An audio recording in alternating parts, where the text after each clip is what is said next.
Hello students and learners, welcome to the Brain Box Tutorials. I am your teacher Priyanka और हम कर रहे थे क्लास 10 का बहुत ही important topic that was arithmetic progression AP. So CBSE ICSE class 10 के स्टूडेंट्स बहुत ध्यान से इन सीरीज़ को देखो। हमने पहला वाला वीडियो कर लिया, यानी एपी का बेसिक समझ लिया। अब हम आज करेंगे एपी के कुछ फॉर्मूलाज। किसी भी टर्म को निकालना हो वो टर्म कैसे निकालते हैं, मतलब जनरल फॉर्मूला क्या होता है एपी का, उससे रिलेटेड सम्स। तो अब वाली सीरीज़ सारी बहुत इंपॉर्टेंट होने वाली है, बहुत अच्छे से सारी सीरीज़ को फॉलो करना। ओके, चलो शुरू करते हैं ये पार्ट।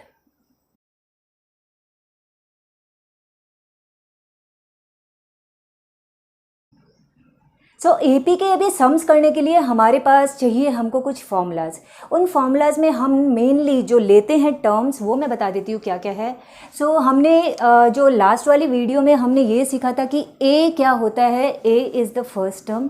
हमने ये सीखा कि डी क्या होता है, D is the common difference between the two terms, to consecutive terms, ये किया।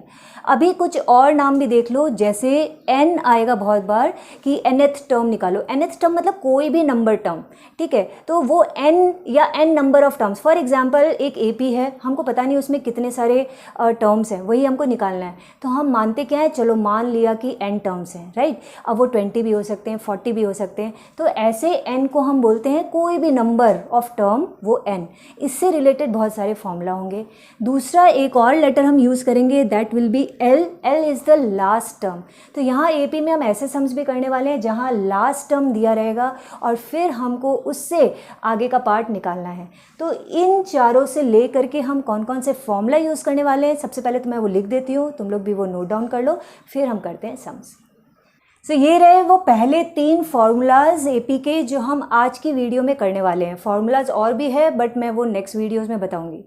तो ये पहला पार्ट है general term of an AP, मतलब nth टर्म तुमको निकालना हो तो we use this formula a plus n minus 1 into d, where we have already discussed a is the first term, n is number of terms and d will be the common difference. Okay, next है last term of finite AP.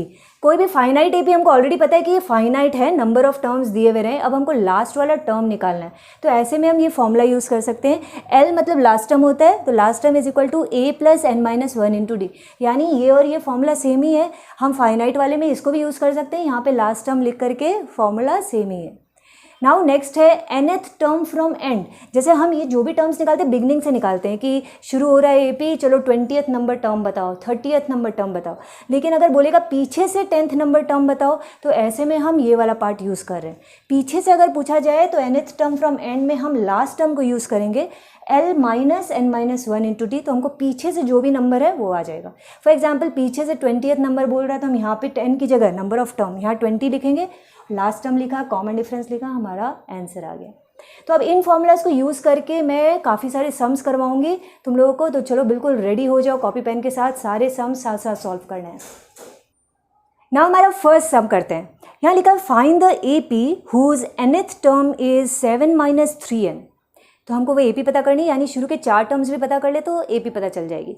तो nth term is 7 minus 3n, also find the 20th term. ठीक है, तो हमको nth term यानी कि tn ऐसे लिखते हैं। nth term is given that is 7 minus 3n।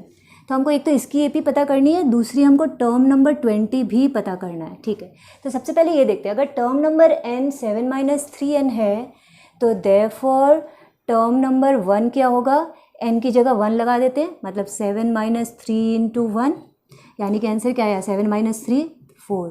Term number 2 क्या होगा, तो n की जगह 2 लगा दें, 3 इंटू 2 6, तो 7 माइनस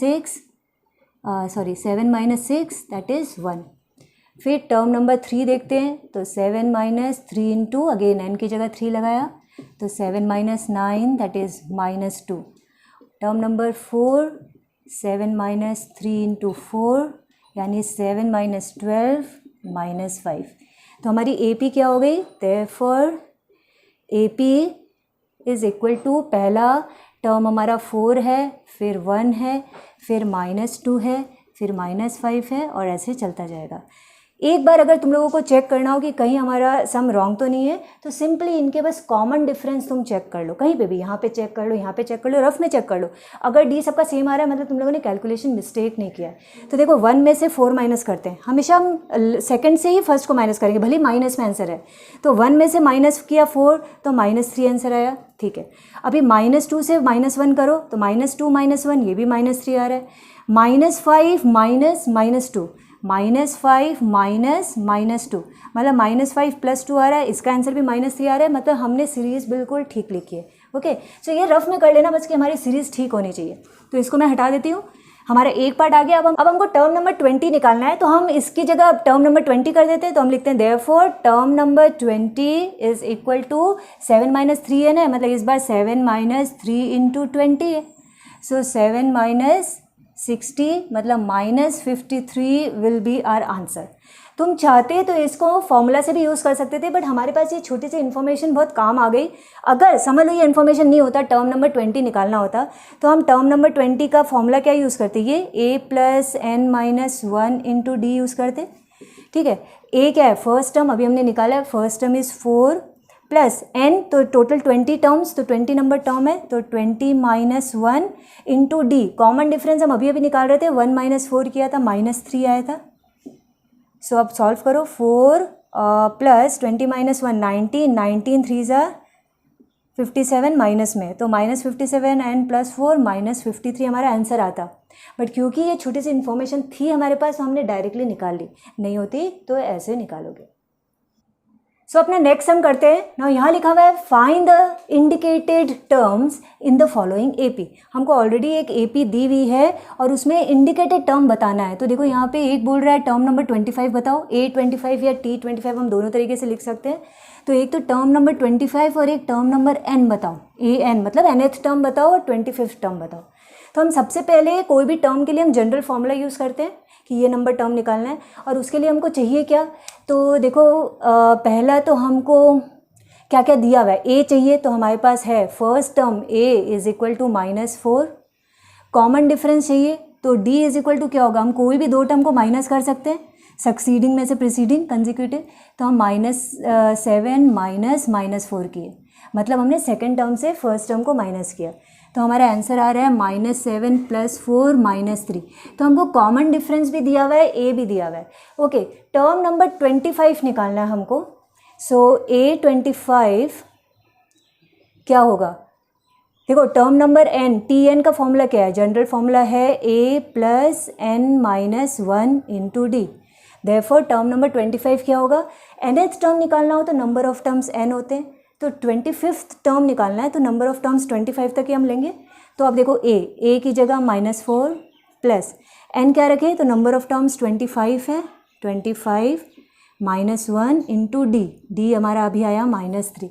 सॉल्व करो, -4 + 24 × -3, -4 -72। तो हमारा आंसर आ रहा है -76। ये हमारा टर्म 25 आ गया। अब बोल रहा है टर्म नंबर n बताओ। तो टर्म नंबर n क्या होगा, अगेन फॉर्मूला तो ये होगा a + n - 1 × d। अब इस केस में a क्या है, यही -4 प्लस nth टर्म निकालना है, तो नंबर ऑफ टर्म्स भी n ही है, यहाँ तो n वाले टर्म निकालना है, n ही रखो, d हो गया -3। बस ये तो होगा नहीं, तो इसको हम मल्टीप्लाई कर सकते हैं सीधा, -3n + 3। थोड़ा सा सॉल्व हो रहा है, -3n - 1, बस ये हमारा nth टर्म निकलेगा। ऑब्वियसली nth टर्म है तो ये तो n में ही निकलेगा। तो ये हमारे दो आंसर्स आ गए। चलो देखते हैं अपना थर्ड नंबर सम क्या है। हाँ, थर्ड नंबर सम में लिखा है which term of the AP 18, 15.5, 13 is -47। यानी कि ये जो AP चल रही है, इसी AP में कहीं कहीं -47 भी होगा। तुमको पता करना है -47 कौन सा नंबर टर्म है। नंबर ऑफ टर्म हम n से डिनोट करते हैं, मतलब इस केस में हमको n निकालना है, ठीक है। तो ऐसे में n निकालने के पहले क्या क्या दिया हुआ है वो हम लिख लेते हैं। तो हम लिखते हैं गिवन क्या है, फर्स्ट टर्म a वो हमको पता है 18 है, ठीक है। कॉमन डिफरेंस d, कोई भी कंसेक्यूटिव टर्म को माइनस करें तो हम a2 - a1 करें, मतलब 15.5 में से हम माइनस करते हैं 18 को, ठीक है। 15.5 यानी क्या हो गया 31/2 माइनस 18, दैट इज़ 31 माइनस 36 ऊपर, सो -5/2 इज़ डी, ठीक है। और हमको क्या दिया है टर्म नंबर nth टर्म हमको दिया हुआ है -47, क्योंकि nth टर्म यही नंबर टर्म का तो कौन सा नंबर है वो पता करना है, तो हमको nth टर्म दिया हुआ है। अब हम बोलते हैं कि यहाँ पे भी लिख सकते थे, लिख दिए, ठीक है। लेट -47 बी nth टर्म, ठीक है। Therefore term number n is equal to, हमारा फॉर्मूला क्या है a plus n-1 into d. यहाँ टर्म नंबर n हमको देखो दिया हुआ है, जो जो चीज़ दी हुई है जस्ट लिखते जाओ। तो यहाँ -47 लिखा, a की जगह 18 लिखा, कितने नंबर ऑफ टर्म है वही तो पूछ रहा है, तो वो तो n ही रखो, d -5/2। And now will simply solve it. ये 18 इधर ले आते हैं, -47 माइनस 18 इज इक्वल टू, इसको मल्टीप्लाई कर सकते हो, बाद में भी कर लेना, एक बार ऐसे ही रहने देते हैं हम, -5/2। ये हुआ -7 चलो 65, और ये -5/2 मल्टीप्लाई यहाँ आके डिवाइड होगा, तो इंटू 2/-5 हो गया, माइनस माइनस कट गया, 5 से कट गया 13 इज इक्वल टू n-1। तो हमारे पास क्या आया 26 इज इक्वल टू n-1। तो हम ऐसे केस में क्या करें, n इज इक्वल टू -1 को उधर ले जाओ, +1 हो जाएगा, 26 + 1 यानी 27। तो हमारा आंसर आ गया कि ये जो -47 है ये इस सीरीज़ में कौन से नंबर में आएगा, दिस इज़ 27th टर्म। तो 27 भी लिख सकते हो, या लास्ट में ऐसे बोल दो कि देयरफॉर -47 इज़ 27th टर्म। इस तरीके से लिख करके अपना आंसर छोड़ोगे। Okay, so let's do our fourth sum. Now fourth sum में लिखा है check whether -150 is a term of the AP 11, 8, 5, 2 and so on. तो इसमें मुझे ये पता करना है कि -50 क्या इसका एक टर्म है। तो ऐसे सम को हम किस तरीके से करते हैं, देखो ऐसे में हम सबसे पहले लिखेंगे कि let -150 be the nth term, because कौन सा नंबर टर्म है हमको ये अगर निकालना है, अगर ये है तो वो nth टर्म ही होगा, तो nth term of the AP। Okay, now in this AP या इन द AP पहले हमको क्या क्या चीज़ें चाहिए वो देख लेते हैं। First term A that is 11, ठीक है। कॉमन डिफरेंस यानी कि A2 माइनस A1 ये है अपना 8 माइनस 11 दैट इज़ -3, बस यही चाहिए हमको। अच्छा, अब हमको जनरल टर्म जो है, जनरल फॉर्मूला जो है वो है nth term that is Tn is equal to a plus n-1 into d. यहाँ nth टर्म हमने माना है -150 को, तो -150 is equal to a is 11 plus कौन सा नंबर टर्म है देखते हैं, अगर है तो d is -3। -150 minus 11 is equal to, इसको ऐसे ही रहने देते हैं, n-1 इंटू -3, ये हो रहा अपना, ठीक है, -161 इज इक्वल टू, ये n-1 है और ये -3 इधर आ जाएगा, डिवाइड हो गया, माइनस माइनस कट गया, ये तो कट नहीं रहा, तो अब ये n ये भी इधर आ जाता है, 161/3 + 1 दिस इज़ n। ना देखो n कुछ ना कुछ तो हमेशा आएगा, हमको कैसे पता चलेगा -50 इस सीरीज़ का टर्म है कि नहीं। तो n अगर तुम्हारा होल नंबर में आए, कोई भी इंटीजर आए, तो इसका मतलब इंटीजर भी क्या, माइनस नहीं आना चाहिए ना। तो तुम्हारा अगर ये कोई भी नंबर होल नंबर में आए या मतलब नेचुरल नंबर में आए, तो तुम इसको AP का एक टर्म मानोगे। पर जैसे अभी देखो इसका आंसर मुझे नहीं लग रहा है कि ये होल नंबर में आना चाहिए। देखो 161 + 3 164/3 आ रहे हैं, तो पॉइंट में आ रहा है, मतलब ये कितना आया, 54 एंड 2/3 मतलब कि -150 अगर इस AP का टर्म होगा तो कौन सा नंबर में आएगा, इस नंबर में। ऐसा कोई नंबर हो ही नहीं सकता, नंबर तो हमेशा काउंटिंग नंबर में होंगे ना, 1 first term, second term, 8th term, 20th term. 54 and 2/3 term तो ऑब्वियसली नहीं हो सकता। तो नंबर ऑफ टर्म कभी भी फ्रैक्शन में नहीं हो सकते। आ रहा है, इसका मतलब -150 इज नॉट द टर्म। तो क्वेश्चन था check whether -150 is a term. तो हम कैसे बोलेंगे, हम बोलेंगे as n is in fraction, therefore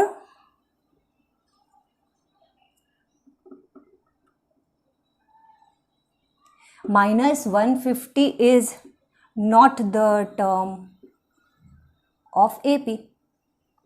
ठीक है, तो बस हमको सिंपली यही देखना है, n जो है वो हमारा फ्रैक्शन, डेसिमल ऐसे नहीं है। ना हमारा नेक्स्ट सम है find the 12th term from the end of the AP this. ना इस बार हमको क्या निकालना है, पीछे से 12th number term, 12th number ना, हाँ 12th नंबर टर्म हमको निकालना है। तो कोई टर्म फ्रॉम द एंड, उसका भी मैंने एक फॉर्मूला लगाया था, तो बस वही फॉर्मूला हमको यहाँ यूज़ करना है। तो इस फॉर्मूला के लिए हमको सबसे पहले क्या क्या चीज़ चाहिए, हम सारी चीज़ें लिख देते हैं, देखते हैं उसमें क्या चाहिए। तो देखो इसका फर्स्ट टर्म जो है वो है -2, कॉमन डिफरेंस जो है दैट इज़ A2 - A1, -4 -2 मतलब -2 आंसर आ रहा है। अच्छा, और लास्ट टर्म हमको दिया हुआ है, लास्ट टर्म इज़ -100। ठीक है, हमको निकालना है 12th नंबर टर्म, यानी कि n भी हमको पता है 12, क्योंकि 12th नंबर टर्म निकालना है, 12th term from the end निकालना है। तो 12th term from the end, इसका फॉर्मूला क्या होगा। तो देखो सबसे पहले हम ऐसा करते हैं, nth term from the end का फॉर्मूला देखते हैं, L - n - 1 × d, ये फॉर्मूला है। तो अब हम लिखेंगे ओके, तो term number 12 from the end का फॉर्मूला क्या होना चाहिए, L - 12 - 1 × d होना चाहिए।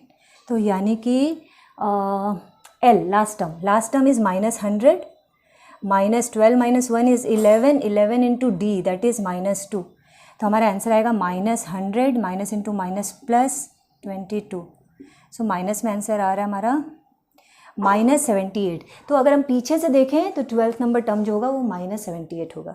ठीक है, तो मैं हर तरीके के सम्स करवा रही हूँ तुम लोगों को, जैसे तुम लोगों को जो मैंने फॉर्मूलाज दिए हैं उससे रिलेटेड, उसके अलावा कैसे भी ट्रिकी होंगे, कोई भी सम छूटेगा नहीं, हर तरीके के सम हो जाएंगे। ओके, हमारा नेक्स्ट सम है which term of the AP 53, 48, 43 is the first negative term. ठीक है, मतलब कोई आंसर जो माइनस में आने वाला कौन सा नंबर टर्म है, क्या है AP में 53, 48, 43 और आगे यही सीरीज चले तो कब आएगा पहला नेगेटिव टर्म। ठीक है, तो हमको क्या क्या दिया हुआ है वो देख लेते हैं। तो हमारे को फर्स्ट टर्म दिया हुआ है दैट इज़ 53, हमें कॉमन डिफरेंस दिया हुआ है A2 - A1 मतलब 48 - 53 -5। ठीक है, अब हमको फर्स्ट नेगेटिव टर्म निकालना है, तो हमको कुछ मानना पड़ेगा। तो लिख देते हैं लेट टर्म नंबर n मतलब AN या TN कुछ भी लिखना चाहो, let AN be the first negative term.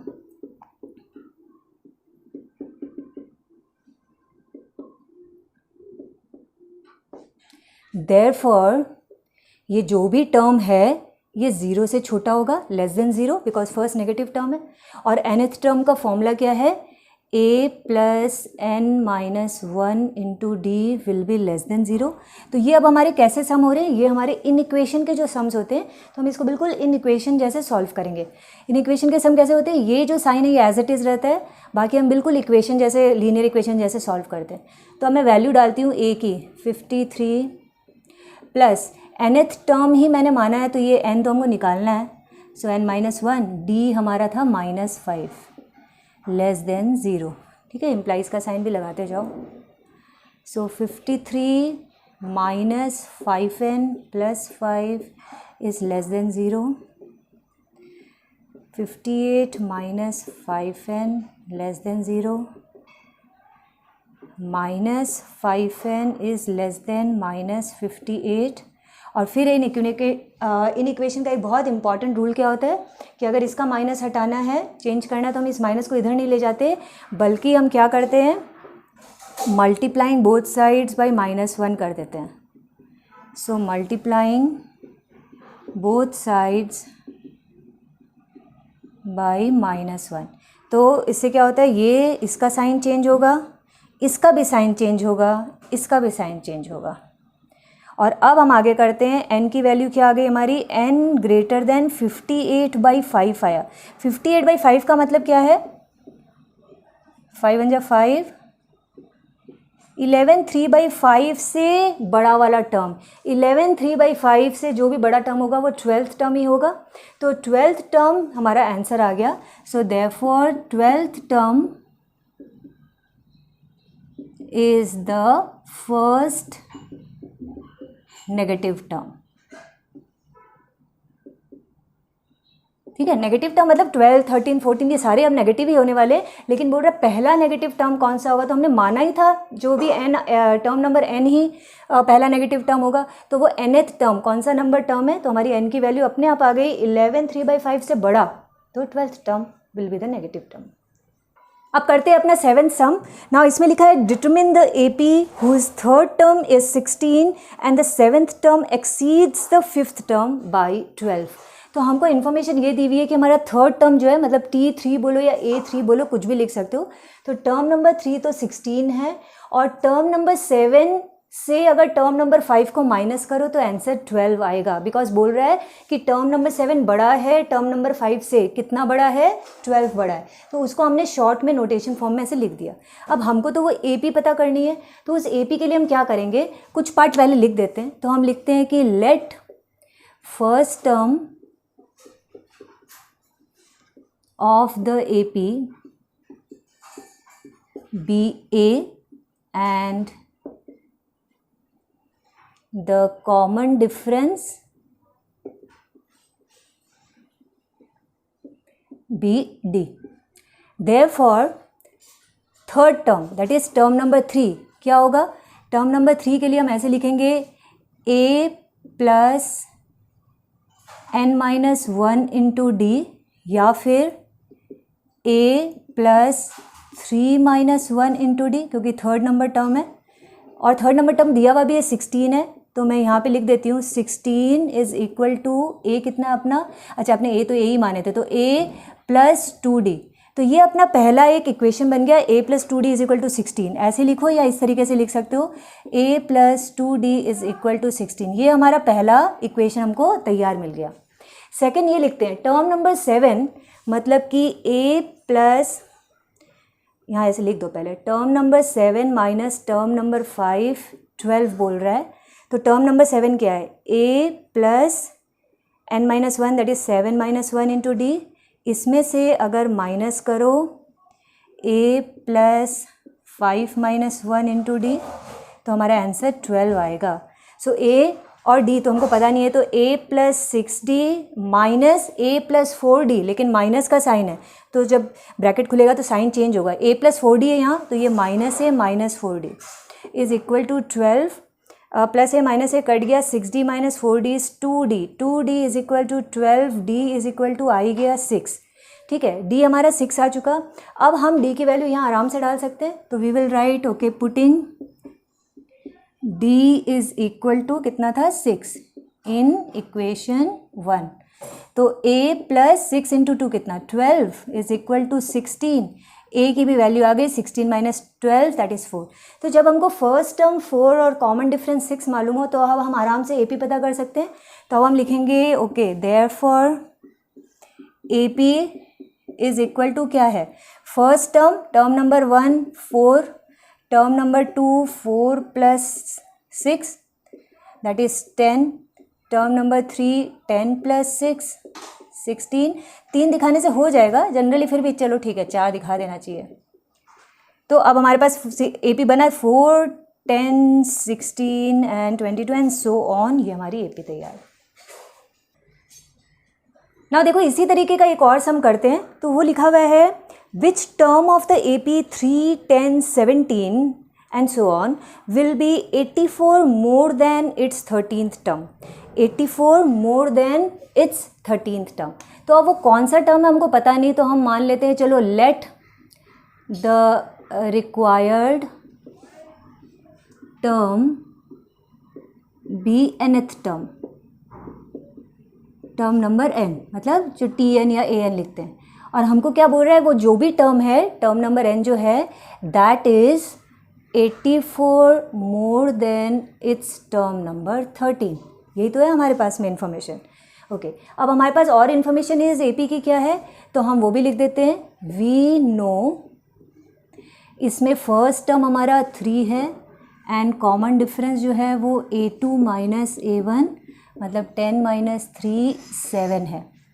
Okay, अब हम ये पार्ट करते हैं, ये हमको दिया हुआ है, तो हम लिखेंगे टर्म नंबर n, इसको हम इधर ले आते हैं, minus term number 13 is equal to 84। Term number n का फॉर्मूला क्या है, a plus n minus 1 into d, minus term number 13 क्या है, a प्लस 13 माइनस 1, या हम लोग ऐसे लिख सकते हैं a प्लस 12d, 13 माइनस 1 तो 12d होता है, is equal to 84।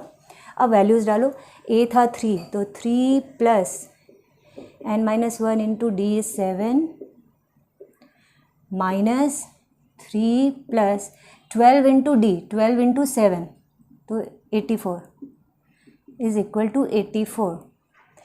3 plus 7n minus 7, और ये हम अंदर सॉल्व करें तो आएगा 87, तो minus 87 is equal to 84। 7n is equal to 87 और 7 कितना होता है, 94, 94 में से 3 गया 91, so minus 91 is equal to 84, तो हमारा 7n आएगा 84 प्लस 91, दैट इज़ 175, तो n की वैल्यू है 175 डिवाइडेड बाई 7, यानी कि 25। तो क्वेश्चन था which term is 84 more than the 13th term, हमने nth टर्म माना था तो n आ गया 25, तो 25th टर्म हमारा होगा। ठीक है, तो इसमें हमको मेनली सम क्या करने होते हैं, ऐसे बहुत सारे सम तुम्हारे बुक में होंगे, कोई 2 टर्म का सम इज इक्वल टू ये 2 टर्म का सम, ऐसे भी होंगे। तुमको मेन चीज़ इसको इस तरीके से नोटेशन फॉर्म में लिख लेना, उसके बाद तुम उसकी वैल्यूज़ डाल के सम करोगे, सारा हो जाएगा। इसीलिए मैंने 2 सम ऐसे कराए, ऐसे और 3-4 सम तुम्हारे बुक में होने चाहिए। नाउ देखो, एक बहुत इंटरेस्टिंग सम करते हैं। नाउ दिखने में डिफिकल्ट लग सकता है बट है बहुत इजी। लिखा है find the number of natural numbers between 101 and 999 which are divisible by both 2 and 5। ठीक है, एक से भी डिविजिबल नहीं, दोनों से डिविजिबल होने चाहिए, 2 and 5 दोनों से। तो सबसे पहले तो कौन से नंबर्स के बीच में वो होंगे, सो वो होने चाहिए बिटवीन 101 एंड 999 के बीच में कोई ऐसे नंबर जो 2 और 5 दोनों से डिविजिबल हो। तो जब भी कोई 2 नंबर देखे, इससे भी हो इससे भी हो, तो बेस्ट तरीका है उन दोनों नंबर का एलसीएम निकाल दो। तो कोई नंबर जो 2 से भी डिविजिबल है, 5 से भी डिविजिबल है, इसका मतलब वो क्या नंबर होगा, 2 इंटू 5, मतलब 2 और 5 का एलसीएम लो तो 10 ही होता है, 2 इंटू 5 इसलिए मैंने बोला। तो इन दोनों का एलसीएम क्या हो रहा है, 10, इसका मतलब वो नंबर 10 से डिविजिबल होगा, क्योंकि इन दोनों को सेटिस्फाई करने वाला नंबर 10 से डिविजिबल होना बहुत ज़रूरी है। जैसे मैं एक और एग्जांपल देती हूँ, कोई भी नंबर जो 2 से भी डिविजिबल हो और 3 से भी डिविजिबल हो, वो वही नंबर हो सकता है जो 6 से डिविजिबल हो, राइट। फॉर एग्जांपल अगर तुम लेते हो 20, तो ये 22 से डिविजिबल है तो 3 से डिविजिबल नहीं है, राइट। अगर तुम लेते हो 21, तो 21 3 से डिविजिबल है तो 2 से डिविजिबल नहीं है। लेकिन कोई भी 6 से डिविजिबल वाला देखो, फॉर एग्जांपल 24, 6 4 ज़ा 24 होता है। अब ये 24 देखो, ये 2 से भी डिविजिबल है 12 ज़ा, ये 3 से भी डिविजिबल है 8 ज़ा। तो अगर 2 नंबर का बोले तो बेस्ट है उनका एलसीएम निकाल दो और उससे डिविजिबल होना चाहिए। वही चीज़ हम लोग 2 and 5 वाले में भी कर रहे हैं। तो हम लिखेंगे कि a number divisible by both 2 and 5 will be divisible by the LCM of 2 and 5।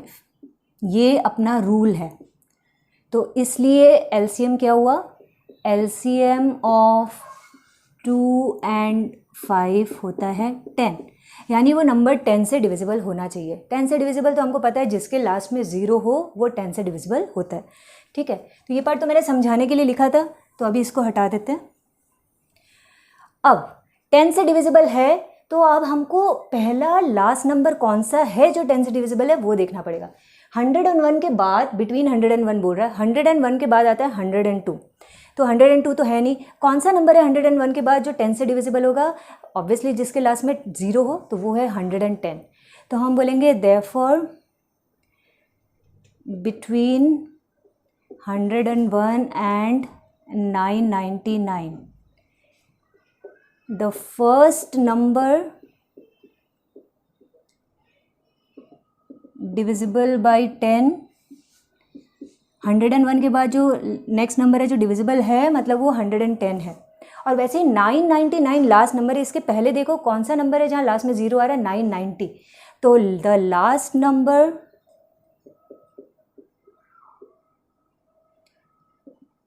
Divisible by 10 वो है हमारा 990।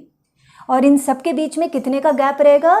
10 का, बिकॉज 10 इज़ द एलसीएम, तो 10 का गैप रहेगा। तो हमको ये भी पता है कि जो कॉमन डिफरेंस होगा यानी कि डी वो 10 होने वाला है।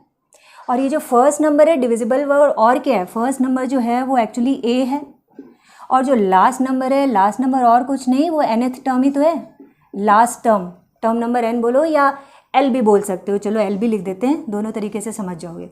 और ये कॉमन डिफरेंस डी है। अब हमको बोल रहा है कितने नंबर है, मतलब n निकालना है, तो हम लिखेंगे कि Tn is equal to a plus n minus 1 into d. और टर्म नंबर n क्या था? Last term 990। अभी कन्फ्यूजन हो रहा अगर कि इसको मैं क्यों लूँ टर्म नंबर n, तो मैंने एक और फॉर्मूला दिया था लास्ट टर्म का, वो देखो चेक करो। लास्ट टर्म मतलब l का भी फॉर्मूला यही था, l is equal to a plus n minus 1 into d. तो हम l लेंगे तो भी यही लगा सकते हैं, कोई फ़र्क नहीं पड़ता।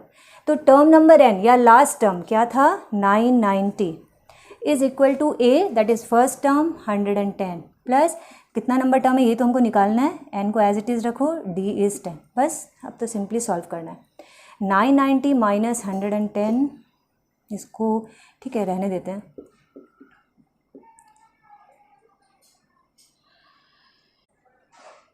$880 is equal to n minus 1 into 10, तो मैं यहाँ कर देती हूँ n माइनस 1 की वैल्यू होगी 880 divided by 10, n minus 1 is equal to 88, तो n की वैल्यू आ गई 88 प्लस 1 दैट इज़ 89।